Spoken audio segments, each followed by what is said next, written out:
So we poured the Tang into the radiator. This podcast is part of the Batman Universe Podcast Network, hosted by the BatmanUniverse.net. Check out everything related to Batman and the entire Bat family at the BatmanUniverse.net, including news and original content related to comics, movies, television, merchandise, video games, and more. Also, check out some of the other unique podcasts that TBU has to offer. Consider supporting this podcast by becoming a patron on Patreon. Even $1 can go a long way in supporting this content that you enjoy. Look for a link over at the BatmanUniverse.net to offer your support now. And now, on with the show. Hi, my name is Peter Tomasi. Hi, this is James Tynan IV. Hi, I'm Dan Jurgens. Hey, I'm Dustin Wynn. This is Jim Lehan. Hey, this is Scott Snyder. This is Mark Hamill speaking. This is Kevin Conroy. This is Tim Sale. Hello, everyone. I'm Batman, and you're listening to my podcast. Hello, and welcome to the Batman Universe Comics Podcast, Season 12, Episode 16. I have your hosts with me, Ian, and they are Steph and Theo. Hola. Hola. So, today we have some excellent comic reviews as we get into Joker War, and we also have a little bit of news to go through. But before we get started with that, I just wanted to ask my fellow co-hosts, what are you reading or watching these days? Oh, does it have to be DC related? Absolutely not. I just finished reading the Howl's Moving Castle trilogy by Diana Wynne Jones. Yeah. It was audiobook, so I didn't get to see her name every time I picked it up. But that was a lot of fun. I was surprised to find out that Howl was Welsh, and he was from modern day Wales. That was fun. That's not what you see in the Miyazaki movie. Even though Christian Bale is Welsh. He didn't have a Welsh accent in the film. But yeah, that was cute. And I'm also reading a manga called Princess Jellyfish that I put on hold while I read Howl's Moving Castle. And then I am watching a show called The Disastrous Life of Psyche K, and it's hilarious. I think I lose 5 pounds every time I watch it because I laugh so much. It's fabulous. And then I'm watching something called Erased with my husband, but we take a long time to watch shows together. So outside of my Batman-related stuff that's particular to Damien, since I'm working on a piece for the site, I am also reading The Resistance by J. Michael Straczynski, which is from the Upshot comic line. I am also reading Ordeal by Fire, which is by one of my favorite Civil War writers, James McPherson. As far as TV is concerned, I recently watched The Old Guard with Charlize Theron. How was that? It was very good. Was it? Yeah, it was very good. Definitely sets things up for a sequel. Highly recommend it. So if you haven't watched it yet, please do so. And then I actually turned my girlfriend on to watching Raising Dion on Netflix as well, which is based on another comic book. So she's hooked on that. So I'm going through that season with her again before I go into season 2 of Doom Patrol on DCU. Very cool. I am listening to the Sandman Audible drama by Dirk Maggs from the comics by Neil Gaiman, and that's really fun. I've mostly been reading comics on DC Universe, so I read, what was the first arc of Legends of the Dark Knight by Denny O'Neil? That was Shaman. Shaman. Yeah, I read Shaman for the first time. And we've been doing some rereads on various servers, so I've been rereading Stephanie Brown's Batgirl series, which I've been doing for 3 months, but I'm going to keep doing that for a while. Is that on DCU? Oh, yeah. I need to do that because I've gotten a few trades from Amazon, but I said that I would really, because based on your recommendation, I really have gained an appreciation for her relationship with my boy Damien. So You definitely got to check those issues out. I'm going to read more of that. And I read those issues already, but I want to read more of the series. Because again, I've always thought that he and Dick had probably the best relationship as brothers, but seeing him and Steph together is just hilarious at best. It really is. I'm also doing a reread of The Long Halloween. Also did a reread of Year One, Batman Year One. There's a lot of Year Ones. I'm rereading Whose Body, a mystery novel by Dorothy L. Sayers. I was playing a lot of Star Wars The Old Republic, but I kind of finished up most of what I wanted to do and haven't played in a little bit. Well, see, you didn't mention video games. If you'd have said video games... Oh, well, but you guys watch TV, and I watch no TVs. I would have easily said I'm making my way through Final Fantasy VII Remake. Oh, nice. Very cool. I'm playing Borderlands pre-sequel with hubby, and that's been a lot of fun. He gets killed a lot by me by accident, and I get killed by me by accident, too. So it sounds like you have a high kill count, but it's all friendly fire. It's all friendly fire. Well, friendly explosions. I don't think you can actually shoot each other, but if you hit a barrel full of chemicals near your friend, they will die. Well, it sounds like we're all keeping busy outside of our Batman duties. Speaking of which, let's move a little bit to the news section. October solicitations are out, so we have some news that affects our greater universe of titles quite a bit. Red Hood and the Outlaws is either switching creative teams or ending completely. It's unclear. Batgirl and Batman and the Outsiders are both ending in October. We got one of the covers for Detective Comics 1027 featuring Batman and Batwoman by Art Germ. Theo and I both think it's great. I'm definitely buying that one. We got the Batman 100 wraparound cover by Jorge Jimenez, and it's interesting. What did you guys think of this cover? Oh, no. I love it.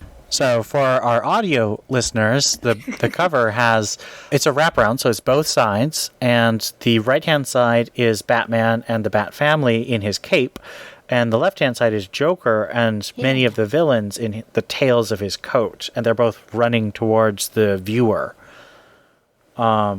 I thought the choice of villains and heroes is very interesting. The choice seems very much like the villains and heroes seen on the cover of Batman number 85, the end of Tom King's run. Both of the heroes and the villains, because Tynion is not using Bane at all, but he's very large in this cover. So I think I've read that this is sort of a celebration of all 100 issues of Batman rather than just what Tynion is doing, which I think is kind of cool, although a little odd for the writer.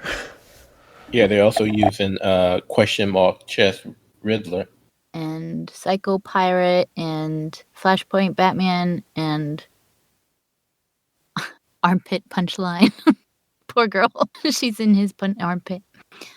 Looks like a good combination of characters. We have Nightwing. That is fun. Is that a foreshadowing or is that looking at the past?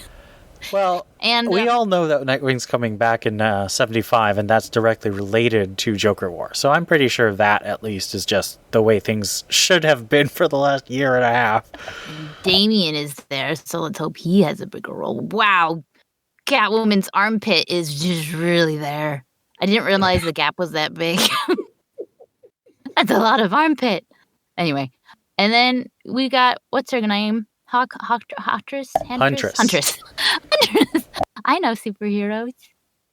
She hasn't been this at all. Maybe she'll show up before 100. I would love it because she's my second favorite character, but I am afraid that Huntress has just not been used for like 2 years now.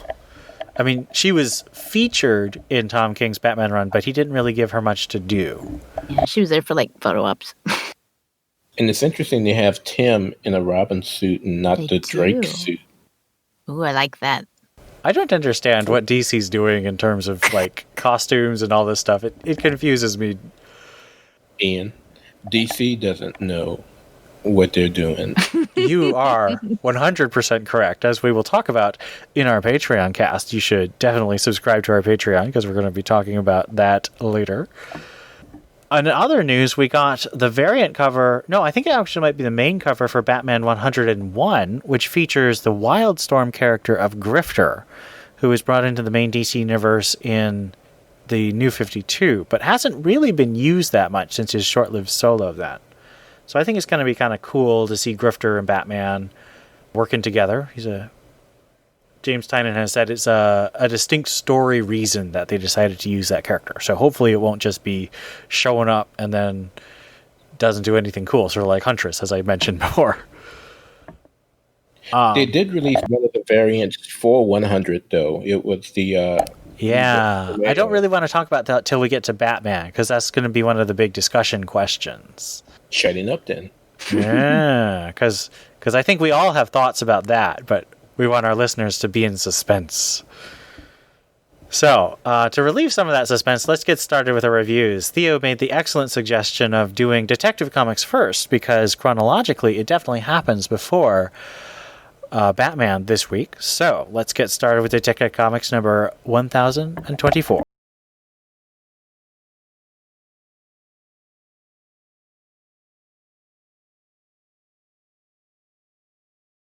Comics 1024, written by Peter J. Tomasi, art by Brad Walker.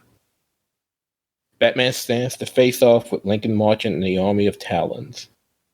As they approach him, Batman attempts to reach Harvey's side of Two-Face, reminding him of how the Joker manipulated him. As Two-Face's followers enter the armory, Batman asks Harvey to choose a side. Harvey responds by firing at the Talons. As the battle rages on, little does Batman know that the Joker is listening and watching everything through Lincoln Marchant's mask. He's reveling in the chaos he's created, even as Batman gets his best in from Lincoln Marchant's attack. As Two-Face and his followers continue their battle with the other Talons, Batman reminds him that the assailants are already dead. This causes Two-Face to unleash a barrage of gunfire from the rookie prototype he still occupied. The Joker decides to tilt the scales some. He sets off the mind implants that are in the heads of some of the church members, incapacitating them. The fight between Batman and Lincoln March continues. Batman gets the upper hand and with one crack knocks the Talon mask from March's head, revealing that he's been infected with the Joker toxin. Breaking the mask also breaks the Joker's visual link to see the ongoing battle, but he maintains an audio link and gives March one final order to take Batman out. March lunges on top of Batman and begins ferociously pounding him. Batman has had enough. He blasts March with an ice weapon taken from Mr. Freeze. The other Talons, however, are starting to overtake Two-Face and the Church of the Two. Batman urges them to push the Talons his way. Two-Face, on the other hand, has his own plan. He tells his followers to get out, and he unleashes a huge final barrage of missiles into the horde of Talons, blowing them and some of his straggling followers away. As the smoke clears, Vice and Versa searches for Two-Face. As Versa approaches Two-Face, Two-Face grabs him by the neck, accusing him of betrayal. Before he can do anything treacherous, however, the prototype suit locks up. Confused as to what happened, Two-Face asks Versa what he'd do to him. Batman appears behind him, stating that he shut the suit down. He needs Two-Face immobile so he can perform surgery. Batman explains how he convinced Hugo Strange to give him the equipment needed to remove the bullet from Harvey's brain. He sanitizes the room, syncs up the endoscope with the visor in his cowl, and proceeds to slowly remove the device from Two-Face's brain. As Batman continues to work, the Joker continues his monologue, saying that Batman will have to choose which side of his duality he will kill. Batman grabs the bullet with the endoscope. Harvey Dent returns. At Blackgate Prison, Harvey Dent sits in his cell, giving legal advice to an inmate seeking help. In fact, a line has formed of inmates looking to meet the former Gotham DA turned prison lawyer. This doesn't apply to Dent's next visitor, who claims Dent put him away some time ago. Harvey states he's not that guy anymore, nor is he the mob boss Two-Face, who the visitor remembers working for a while back. Harvey just wants to help guys who received a raw deal. Dent's visitor comments that being on both sides of the law is a skill that could help many of the inmates. As the visitor gets up to leave, he places a used bullet on Harvey's cell door. The visitor, Magic Malone, says that the bullet is a gift from the friend. Our issue ends with Batman swinging away from the prison with matches in tow. So, what do you think of the ending of this arc, this prologue to Joker War / Two-Face arc? I don't know. I'm glad we got away from the cult thing, so that was good.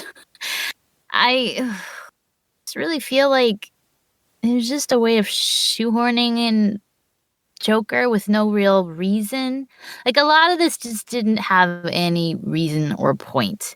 And I am not one to say that. I always kind of rolled my eyes when Dustin would say that. Because, like, not every story has to have a point, man. Good grief. But this one, I'm just a little lost about why we read this. Because, as I predicted, Lincoln March's role, there was no reason. It could have been Joe Schmo, Talon number 573. It didn't matter that it was Lincoln March. It didn't matter that there was a cult. I mean, I guess it's kind of cute seeing, not cute, precious. I like seeing Harvey being humanized. I like that he's no longer under Joker's control.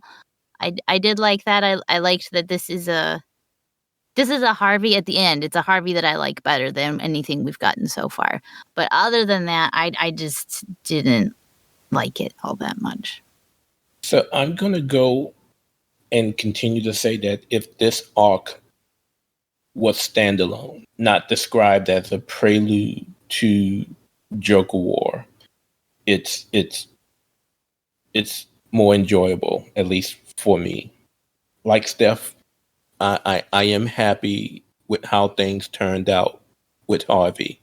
As a matter of fact, I kind of feel I called it a while back when I mentioned, I was hoping that by the end of it all, the notion of using Harvey as a pawn for Joker would be rectified, and he would get a little bit of revenge. And he did so in taking out the Talons and ruining the plan.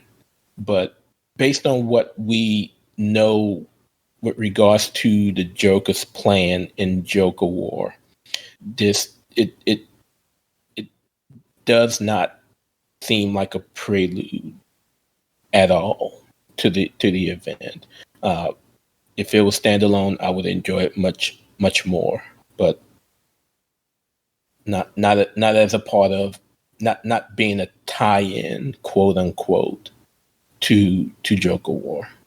I tend to agree. I think that Joker is not talking about the plans he has that we see executed in either their Dark Designs or in Joker War, which means that this just feels like another Joker story. It doesn't have any necessary connection to what's happening in Joker War, so even though they're linked by the fact that they're both about Joker, that makes it even more difficult to figure out what's going on with why is Joker have these two different plans when one of them is so elaborate? I mean, they're both pretty elaborate. I mean, he has to have this mind control thing, and Joker's really into mind control right now because he's doing it in 3 different titles. He's mind controlling Harvey over here. He's mind controlling Rick or Dick in Nightwing, and he's body controlling Barbara and Batgirl, and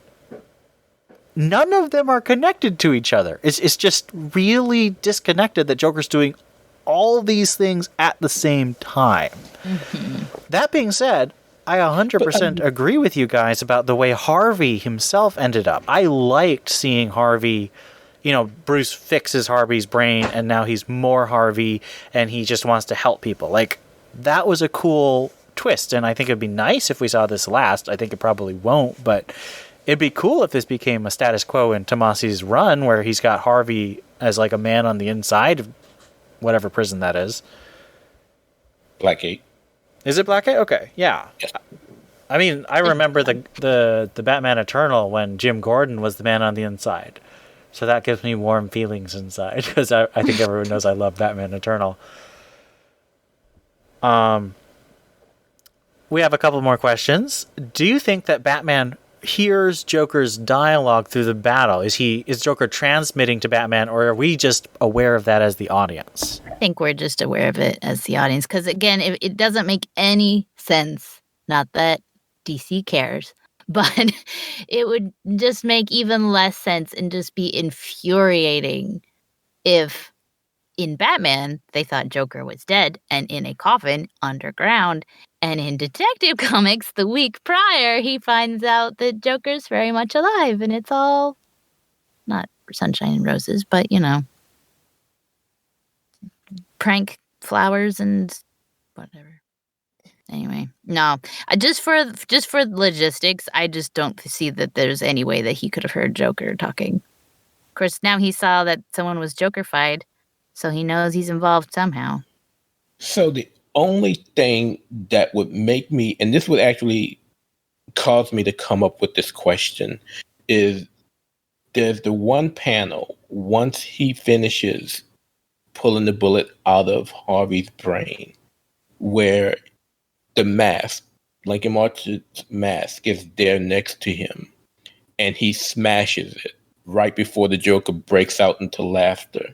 So it's almost as if he hears what's going on, but he's ignoring it while he's going through the procedure. And then as he finishes it, he smashes it almost as if saying, shut up. But I'm pretty sure he doesn't. But it's just that one panel towards the end where he steps on it right before Joker breaks out into that last laugh saying, oh, this it's pure entertainment.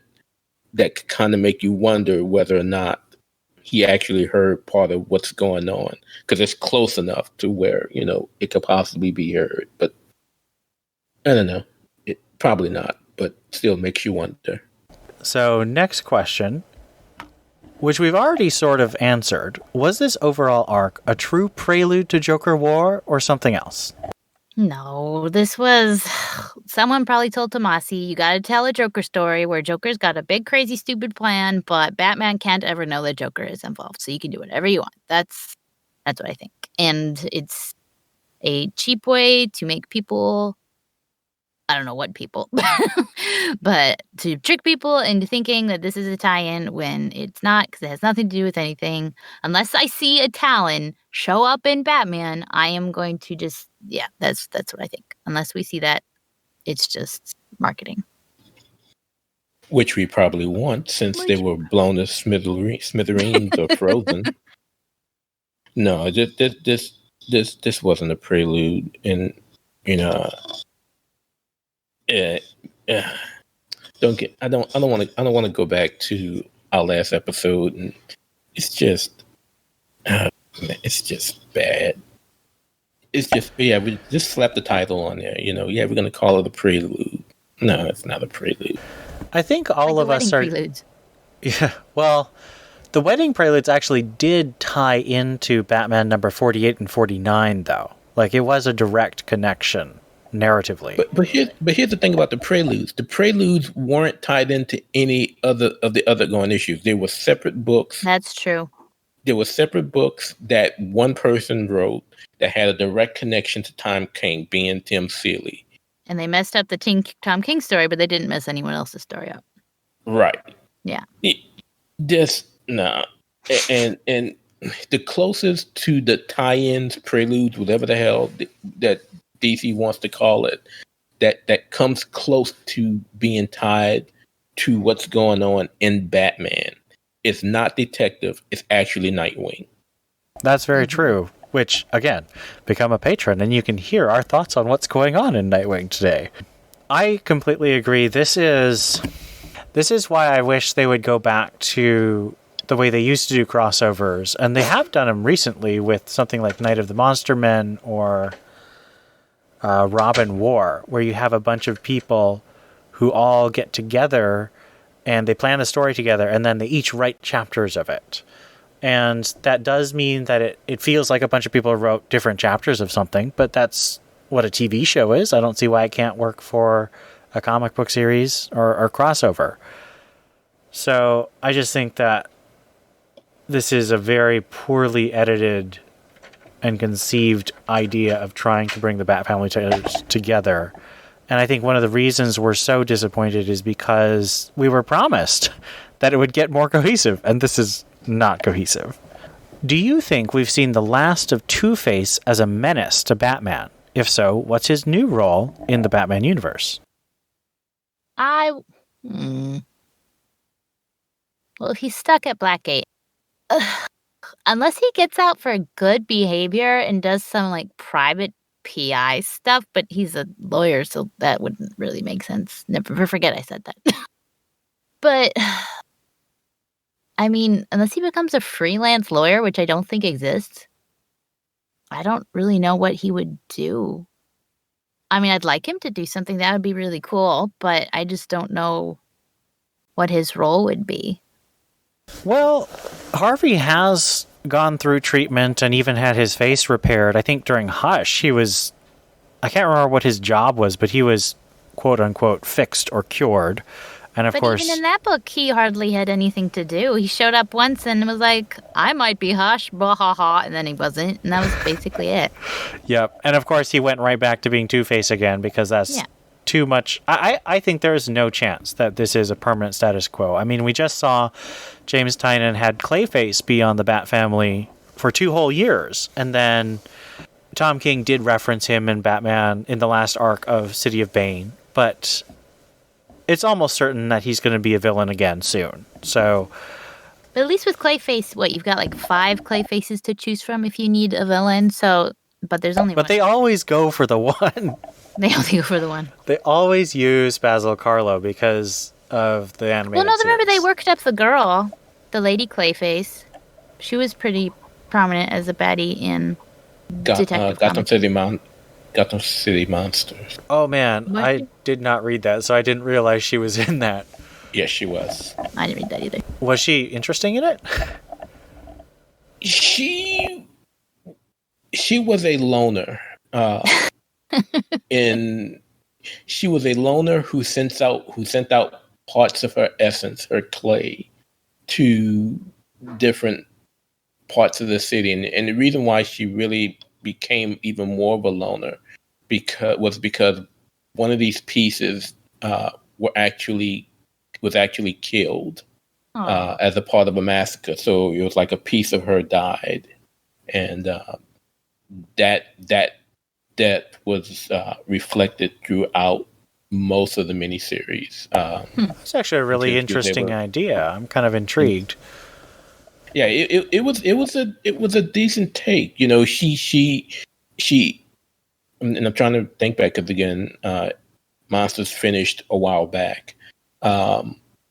She felt the death as it occurred, and this piece of her died in the theater as others were dying as well, as Mermot took their life essence away from them. But she definitely felt that death as it occurred, and it affected her, to the point it affected her emotionally, but of course led to her wanting revenge as well. So when does this story take place? Wait. I didn't get my answer. Oh. Sorry, I thought you did.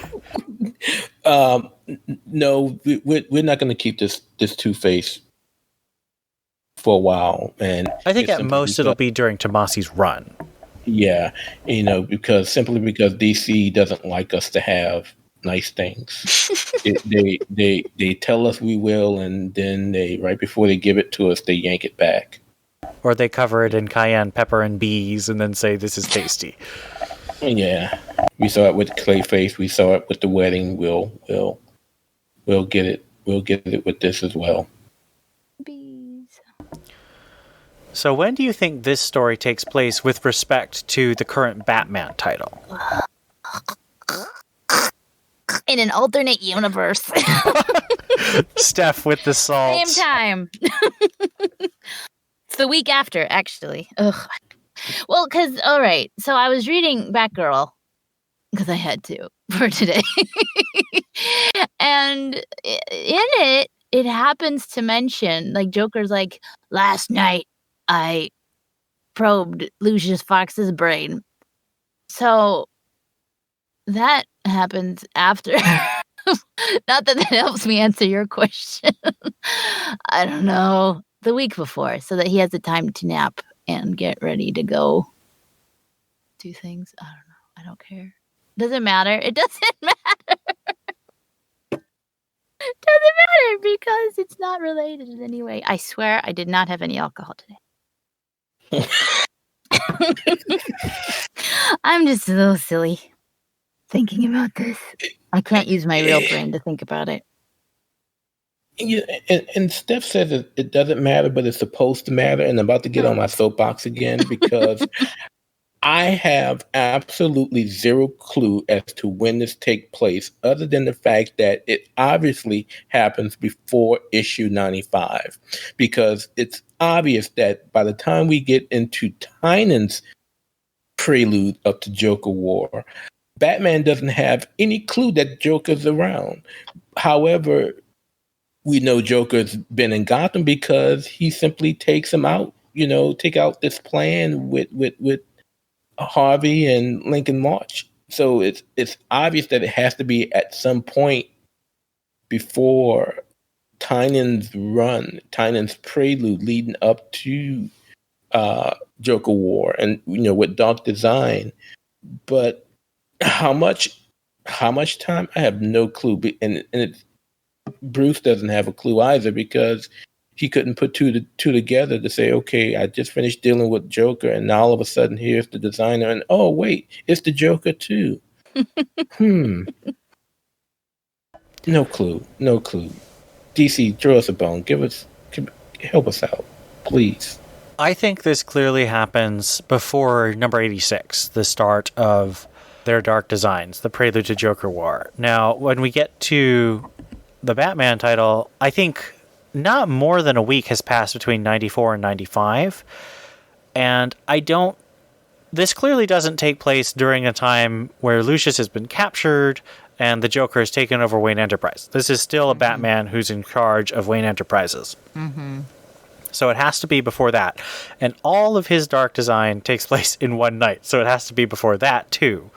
So I'm inclined to say about a week before number 86 of Batman. Because Batman does need his naps. Yep.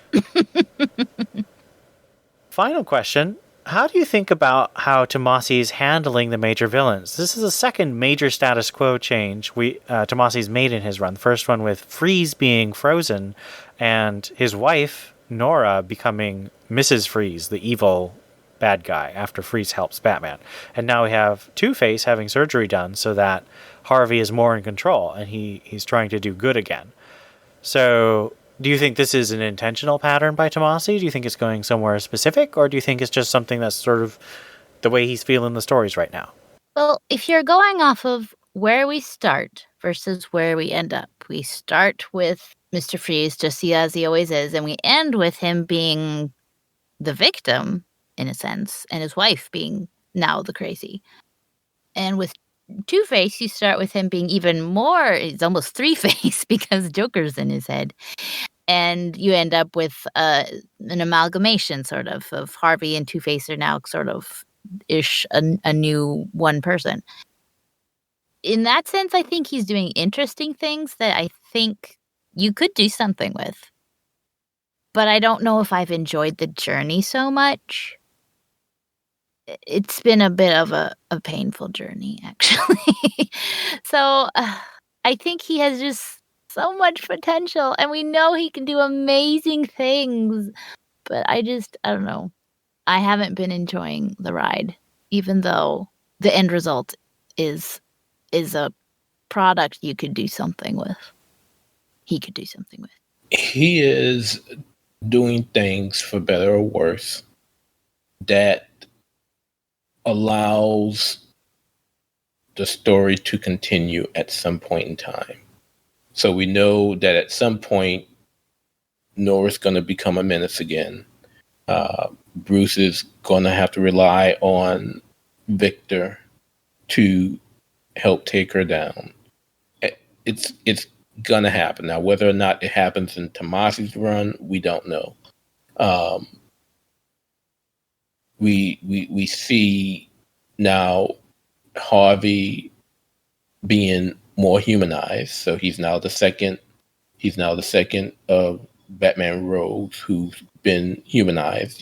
Victor saying, I only did this because I love my wife. And now we see Harvey helping prisoners. So maybe Tomasi's plan is to humanize all of the rogues gallery before they all get zapped by something and go full crazy mode on Batman again.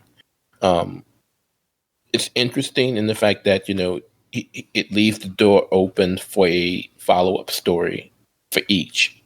I just don't know if I will be around for it because it's as Steph mentioned, I'm a big fan of Tomasi. Was overly excited when he was announced to be taking over Detective, and I have been woefully disappointed with where things are going. We're still trying to see what Tomasi's Batman is about. It's not the Batman that's in Tynan's run. Hell, it's not even the Batman from any of his previous runs. Yeah, it doesn't feel like his Batman and Robin Batman. It doesn't feel like Batman and Robin at all. So I'm still wondering where Tomasi is bringing us, and whether he knows or not where that's going. Hey, it's in his head, but it hasn't been a great road. It hasn't been a great ride thus far. But I'm still holding out hope. Yeah, I think I'm hoping that is part of an overall plan, unless it could either be like a really overall plan where he's having all these cults and all these villains turning sort of good as an intentional thing, or that's just sort of what's on his mind and it comes out as he's writing. But I'd prefer to think it was the first. But we have no idea how long he's planning on being on the title, or if he has a long-term plan or what. But I guess we'll just have to keep seeing, and if you keep listening to Batman Universe, you will find out, because we're going to keep covering it. Let's give our ratings. I mean, it has to change. I mean, because if not, I mean, and he keeps reforming all of the Rogues Gallery, there won't be a Rogues Gallery anymore. Very true. So let's give our ratings for Detective Comics 1024. I like that it's over. I like that Harvey is better. 2.5. 2.5 bullets to the head.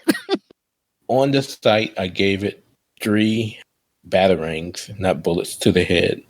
This arc could have been a 4, but because they felt they had to tie it with Joker War, which it wasn't. You drop a full point for me. So 3.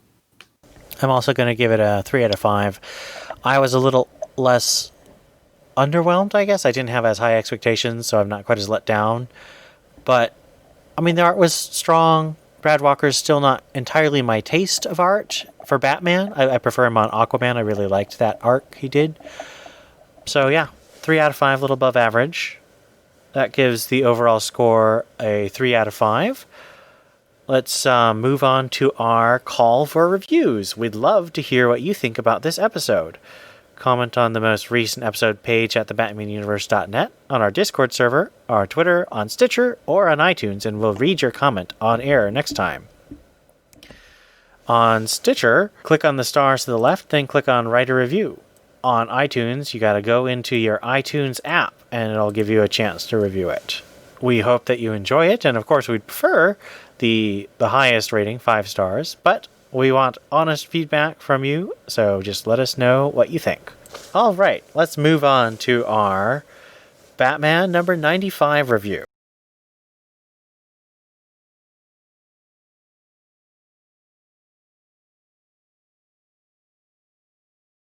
Number 95 by James Tynion IV, illustrated by Jorge Jimenez.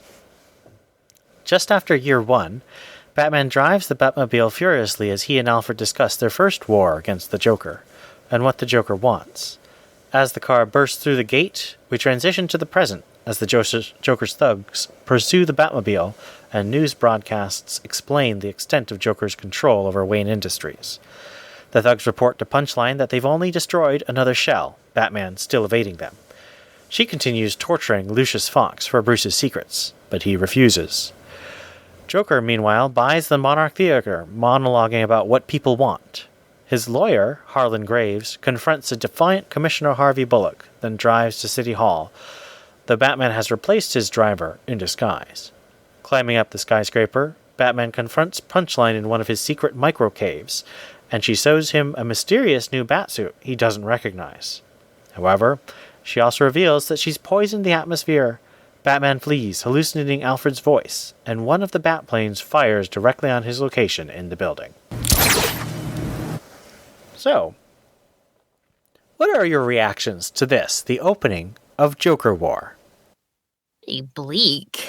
Man, if you thought him bleeding on the office floor with all his compatriots being stabbed was bad, like this is pretty bleak. Who knows how he's going to get out of it? Maybe some new bat gadget that he has.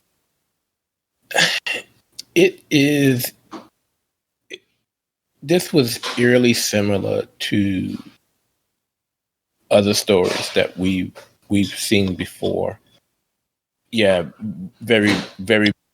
It seems like the war is over already with the Batwing blasting through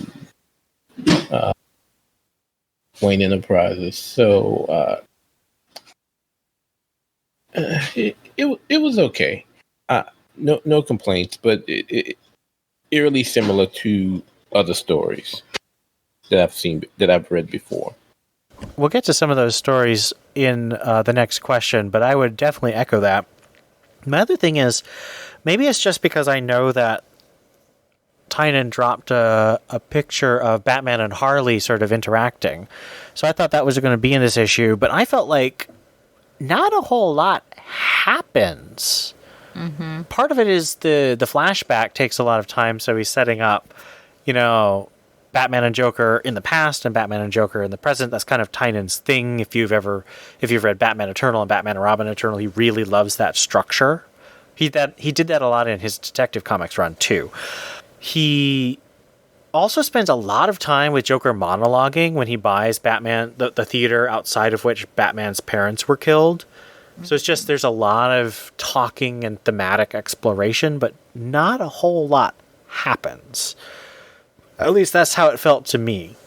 The art was fantastic. I thought it was one of the most beautiful issues we've seen in a long time. Definitely since, the last Jimenez issue we saw, which I think was like 90 or 91. Huge fan of Jimenez, and I'm very glad that he's getting this crossover, so he'll get a lot of exposure. I hope that a lot of people will go check out his previous work. Of course, Stefan Theo will point you at Super Sons, where he did a great job, but I would also say check out his work on Smallville Season 11. It's a fantastic arc that he started with Wonder Woman. He actually introduced Wonder Woman to Superman in that arc. So our first discussion question is, even apart from the similarities to James Tynion's teacher Scott Snyder's Death of the Family and Endgame, doesn't the way this book sets up feel eerily similar to City of Bane? I mean, I guess a little bit. I think City of Bane just was a little more fun because all the rogues were involved. Like, yes, there was a big bad, but there was just, there was little flavors and tastes of things everywhere. There was something fun or something interesting or something you enjoyed reading. Which sounds like if I juxtapose that, I'll say I didn't enjoy this one. But this one, like you said, it's just so much Joker monologue. It's sad Lucius being Joker. They better rescue Lucius soon. That man is a hero. The flashback, which I just didn't understand why we were getting that. I didn't get it. I mean, as I said, I think it's really just Tynion's flash. He likes doing that. Yeah. But but what did it do for the story? I mean, maybe overall it will do something, but in this issue, I just didn't feel like it added anything. And then I don't like seeing no hope. So I didn't like all of the civilians in the Monarch Theater with their Jokerized faces like that. I didn't highlights why I hate Joker. It just seems a little more hopeless and not as much fun in the hopelessness as as City of Bane. Because at least, I don't know, I felt like with Batman having Catwoman on his side and there being so many rogues to fight, it just seemed a little more fun, even though, still serious business. This one is just kind of creepy and and hopeless, and Catwoman's not here, and it just makes me sad. Yeah, Steph makes a great point that this is far less funny than City of Bane. Yeah, City of Bane was fun, especially those initial issues. There was some funny stuff going on. Whether it's Bullock tied up in the police station, topless. Whether it's Riddler and gang playing cops. That was fun. Bleak is a good word to use. I find myself, this was probably more towards Death of the Family, closer to Batman Eternal, closer to Hush from the standpoint of tone, with the bleakness of it all. City of Bane was just, it had action, but it was also fun. There were fun tidbits throughout that I enjoyed. And some of those examples I've already mentioned. So similar, but not. Interesting, because obviously, since I'm the one who wrote this question, I thought it was really striking, just because Batman has just suffered a major defeat in their Dark Designs, and then in The Fallen and the Fallen, he'd also had a big defeat against his father, or his alternate universe father, and then it cuts to the villains are in charge of Gotham again, and it just felt really deja vu to me. I can't completely explain it because, of course, lots of different stuff happened. I mean, Joker is trying to seize control through quote-unquote legitimate means, whereas Bane used mind control. Like, he literally just used Psychopirate to mind control everybody. But I think it's like you said, there's so many stories that sound and have this setup. Like, we just have to be okay with there is nothing new under the sun. I guess so. It just seems like right afterwards, we're like 7 months later and Gotham's completely under control of Joker this time. Again. but and the other thing that we had with City of Bane is we had we had several issues where Batman wasn't in Gotham. You know, he was in the mountain. He was on the mountaintop with Selena. He was recuperating in Paris. He was on the beach and having fun. You know, training himself up. You know, and Bane ruled Gotham. And, you know, and again, it was fun seeing the Keystone Cops of Riddler and Joker just having fun with each other as they terrorized citizens and, you know, killing dogs for whatever reason. You know, and this we jump right in, and Batman's trying to win, and of course he gets taken out. I don't know. Definitely some similarities, but not. Totally fair. That's why we have different perspectives, because you can tell me when I'm wrong. Joker has this meta monologue in the theater about how people say they want something new, but they really want the familiar. They want to try and peel back the skin of the familiar to see if there's something we missed the first time. Do you agree with Joker, or do you think that we do actually want to see something new? I think old sells. I mean, we wouldn't be in this remake, not vintage, what's the word? Nostalgic atmosphere if you know, new stuff sold. So obviously people are comfortable. They are comfortable with the old, and then they like to complain about how the new is not the same or whatever.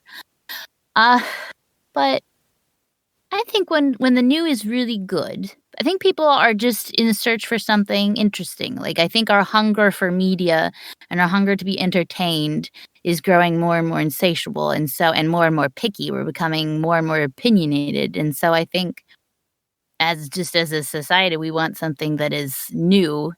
And so when we're not getting that, we get the old that has been reimagined, and that's something. And so we are just sitting around waiting for the next amazing new thing, and then we just poo-poo everything else. I think the Joker should shut up. Serious. One of the things, you know, if there's one thing that I do hate about the Joker, especially when they use him too much, is when they try to make him too smart, too philosophical. We understand that he is a psychopath. We understand that he is a genius, but just let him kill.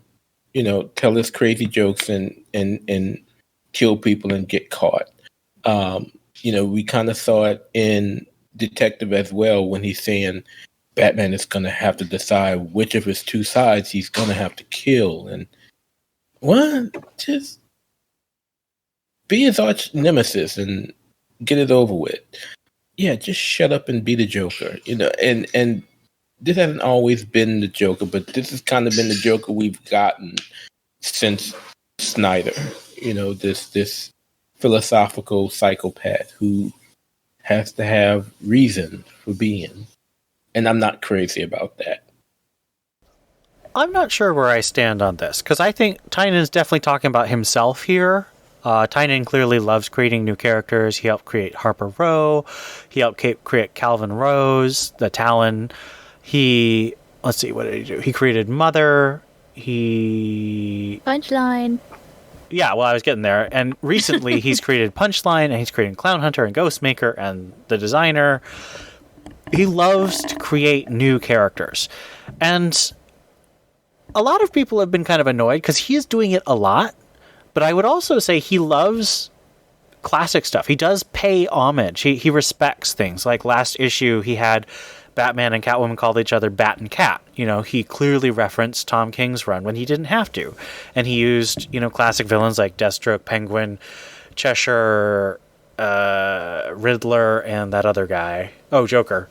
Like, he's using classic alongside, you know, his new stuff. So it's not like Grant Morrison, for all that people say he, you know, was just using old stuff, he created a lot. He created Dr. Hurt, he created the Black Glove, he created those 3 weird Batman from the pre-RIP stuff.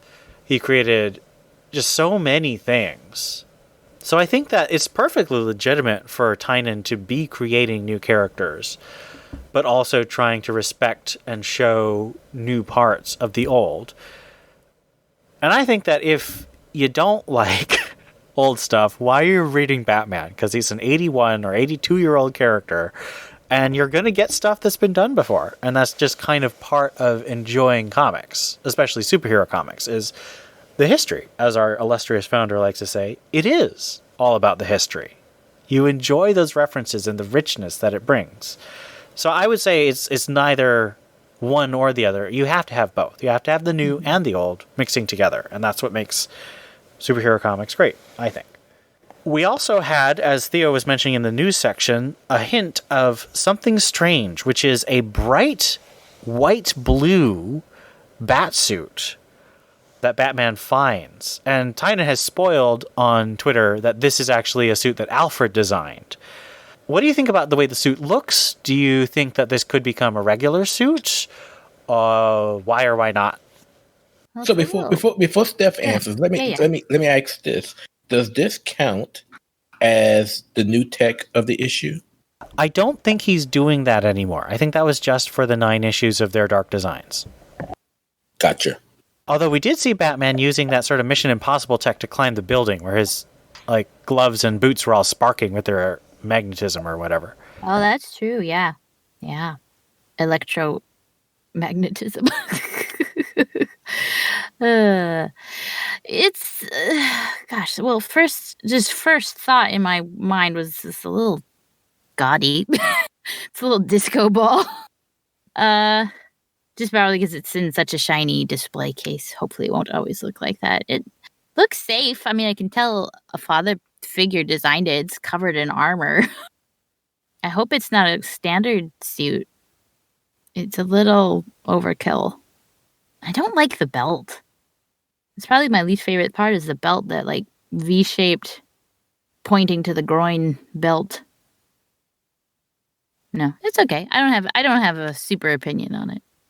So the first thing that popped into my head, and I know I mentioned this on the Discord server as well, is whether or not this was going to be the suit that Luke Fox would have eventually used in the 5G world of Batman, where he was supposedly supposed to take over.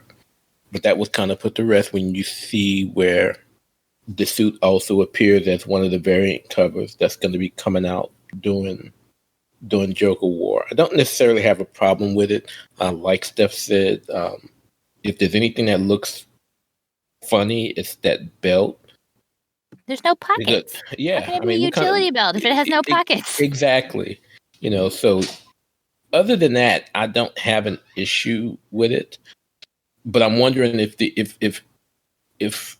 this was going to be the first hint of what 5G Batman would have looked like had Didio stayed on board at DC. That was my first thought. I do see Luke Fox as a more blue accent kind of guy. This looks more like a Nightwing suit. Yeah. Not Nightwing, I'm sorry. Batwing suit. Yeah, maybe that's what makes me think of it as Batwing. Yeah. Yeah, I could definitely see that. I think that's a really good insight. I think it's supposed to be bright on purpose because I think that Tynan is trying to point us towards hope, even though this issue is incredibly bleak, as Steph said. So I think that the brightness of the soup is supposed to give us something to strive towards, even if it's not something we'd want to see normally. So that's sort of my take, because I think it's supposed to be exciting and bright and science fiction-y and all the things that Tynan likes to do if you've read his tech. Last question. Do you think that Punchline... How do you think the confrontation between Punchline and Batman went? No, I think I kind of skimmed at the end. I was get a little overwhelmed by the bleakness. I think she's very clever. I mean, she's kind of the cleverness that they're giving Joker, but she's a little more, what's the word? Fine point with it. That's not really what I'm trying to say, but sadistic? She's very clever. She's very sadistic. And I think she knows how to use it. She's she's got that sociopath thing going. I think it's all right. I like it when Batman runs into someone who actually challenges him. I think too often it's like, oh, I have something in my utility belt I invented 2 years ago to take you out, blah, blah, blah. But this is someone who's actually catching him off his guard. And I do, as much as I want Batman to win, I do enjoy it when it is a challenge. And it doesn't have to be like everything is at stake, his whole fortune. Like that's okay. But like you guys have said, that's been done to death. But someone who actually makes Batman, you know, do a double take or have to actually think about things. I enjoy that. From how it's always been, Punchline, I guess, was supposed to be the anti-Harley. So instead of this quirky, psychopathic clown, we get this calculating, sadistic, still psychopathic clown, but not Harley. I think we might have to get used to seeing Punchline the way she is. The people were thinking too powerful, and maybe that's JT's way of wanting to make this character last. By making her an equal to Joker. Remember when she first came out, she didn't describe herself as a lackey of the Joker. She called herself his partner. And maybe that's Tynan's ultimate goal, is to make her as A-list as possible, to where she's never will be seen as a henchman of the Joker, but someone who can survive on her own if he's never around. I think that I can see the argument that she's too powerful. We just had Batman basically steamroll through his entire rogues gallery in City of Bane. He just one-shotted Hush, he one-shotted Riddler. I mean, he really just rolled over everybody. And I think part of that was sort of the timing of the arc, that it was sort of compressed at the end. And also, he'd spent so much time preparing that I think we're supposed to show he was just ready for everybody. Whereas here, he's really off balance. And so a first-time villain's able to kind of take him out. Although he's not really taken out. I mean, does anyone think he actually dies because the Batplane shoots him? No, obviously not. We've got, 95 to 100. So we've got 5 more issues to go. But I think that you have to start an arc with Batman not winning. Otherwise, you have nowhere to go. If Batman wins every fight, what's the point?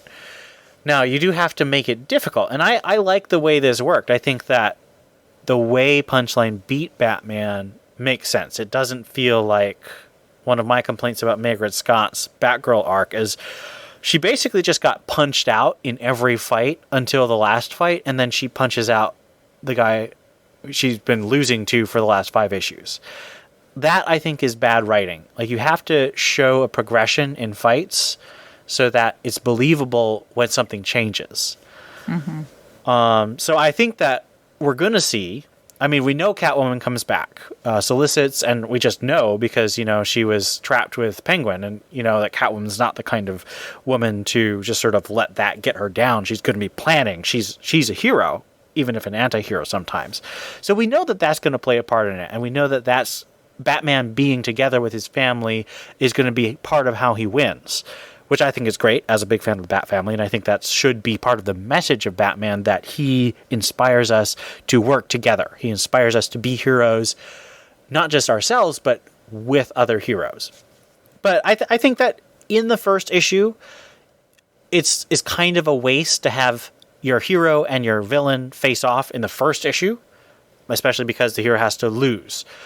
Otherwise, there's no story, because the hero beating the villain is what you're trying to build towards. So I don't buy that Punchline is too powerful. I think that James Tynion wrote it well, and that it has to happen this way for the shape of the story. So it doesn't break me from the shape of the story, and it also makes sense the way it's written, so it doesn't feel arbitrary. So what do you think we should rate Batman number 95? Well, let me ask this: if before we get to rating, Go for it. do you think that the argument that she's too powerful is not just coming from what we see here in 95, but all of her other appearances as well? And do you think those other appearances add to the argument? Because taking alone, you taking alone with just Batman 95, you probably have a good point. But when you look at how she's portrayed in these other issues as well, with Nightwing, and even when she was in Hell Arisen, it makes the point more valid. What was the one with all the tiny stories about? Was that just a random anthology? That was Joker 80th anniversary. Oh, that's right. I remember now. I think that, and along with a lot of the other like little things she's been in, it kind of gives different sides to her madness and her genius, I guess. And so I don't have trouble necessarily thinking that she could take Batman out this way because of all the little bits I've seen about her. And you do see, not necessarily her weaknesses, but you do see her being taken by surprise. Like, if you subscribe to Patreon and listen to the Nightwing issue we will talk about, there's a scene in there where in Nightwing where, Rick stops her and she's surprised by that. Like, she didn't think he would do that, or that he could do that. And so, we do see that she isn't perfect, but we also see how sadistic and evil and what's the word? She thinks how much she thinks ahead, and how well thought out her attacks are. That I don't think she's overpowered, but I do think she's a very strong, very formidable opponent. So, I think you've all raised excellent points. Why don't you, the viewers, the listeners, chime in? How do you feel about Punchline now that we've had her with her first main show-off against the Batman? In the meantime, let's give our ratings to this issue. Batman number 95. 3.5. Maybe 3. 3. I'll give it a 3. I will take your half, and I will make it a 3.5.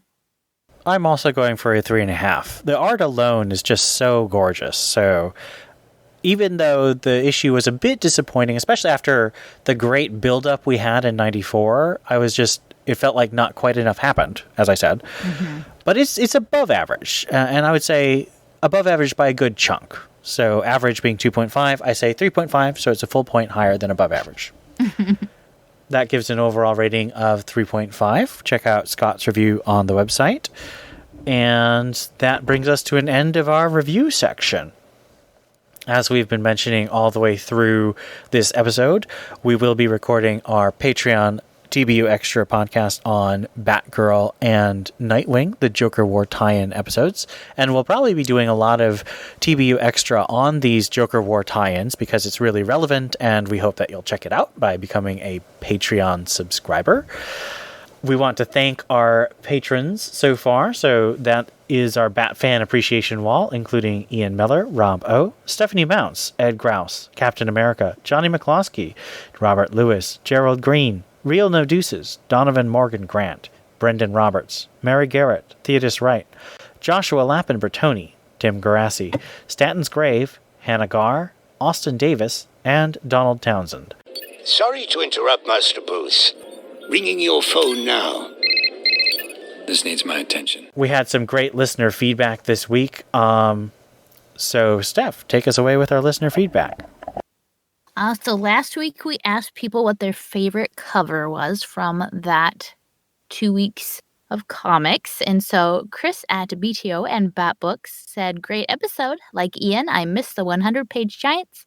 I liked the Mark Russell Killer Moth story in the last Batman one. Number 5, Volume 2. My vote for favorite cover last week was Harley Quinn number 74 by Frank Cho, the variant.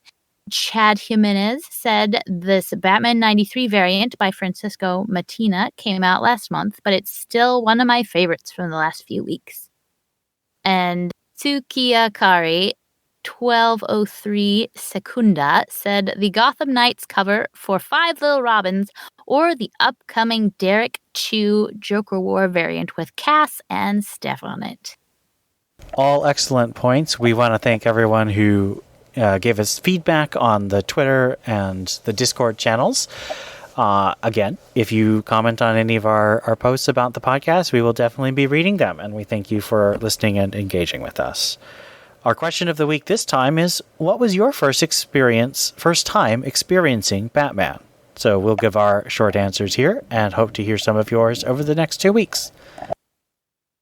Mine was watching Batman, the original 1960 series on German reruns in Austria in the 1980s.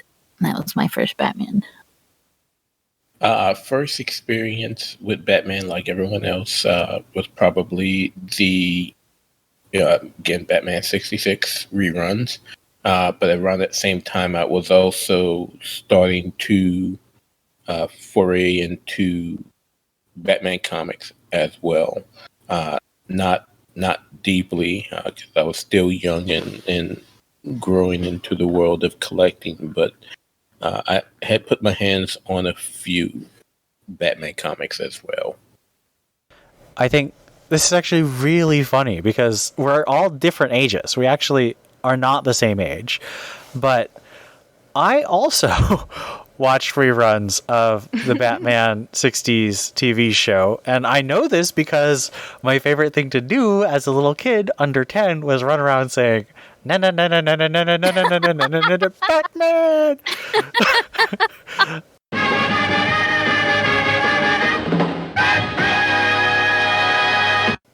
That's cute. So it's hilarious, but all of us were first indoctrinated into the world of Batman through that 60s TV show. Even if it isn't necessarily our favorite, it was the thing we remember first. Mm-hmm. So there you go. I'm pretty sure if we get to the millennials, that they will probably say it was Batman 89. Or Batman the Animated Series. That's a big one for kids. Yeah, or the animated series, right? Mm-hmm.